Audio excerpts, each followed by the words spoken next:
We've already seen how the chain rule can help us find antiderivatives, right? That method's called U-substitution. I want to do some more messing around with the chain rule and integration. In particular, let's see what we can do with the chain rule and the endpoints of integration. Well, here's an example to play around with. If I take the integral from 0 to x of sine of t dt, well, that's something, but let's think about the derivative of this with respect to x. And by the fundamental theorem of calculus, this is sine of x. The fundamental theorem of calculus is the derivative of the accumulation function is the integrand. What if that upper endpoint were a function of x?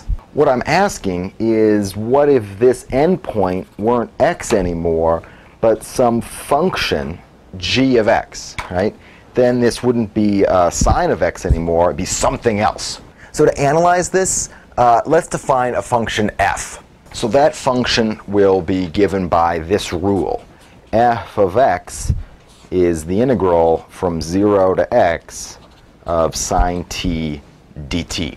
Now, what would it mean if we replace that right-hand endpoint, instead of being x, if we replace that with g of x? So that would mean that I want to think about f of g of x, right? What's f of g of x? So that's the integral from 0 to g of x of sine t dt. And specifically, right, what I want to know is what's the derivative with respect to x of f of g of x. That's just the chain rule. So let me just write down the chain rule. The derivative of f of g of x is the derivative of f at g of x times the derivative of g.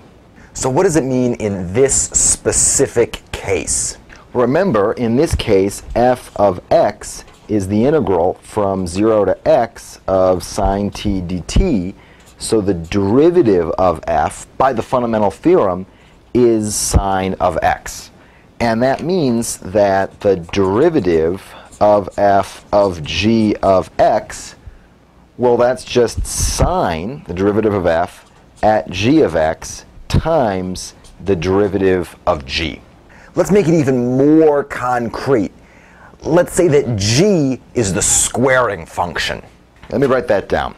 So if I'm making g the squaring function, then the derivative of g is just 2x, and in that case, the derivative of f of g of x is sine of g, which is x squared, times the derivative of g, which is 2x. So let's write down our final answer in this specific case. The final claim is that the derivative of the integral from 0 to g of x, which in this case is x squared, of sine t dt. This is the derivative with respect to x of f of g of x. This is sine of x squared times 2x. And this statement we can get by combining the chain rule and the fundamental theorem of calculus.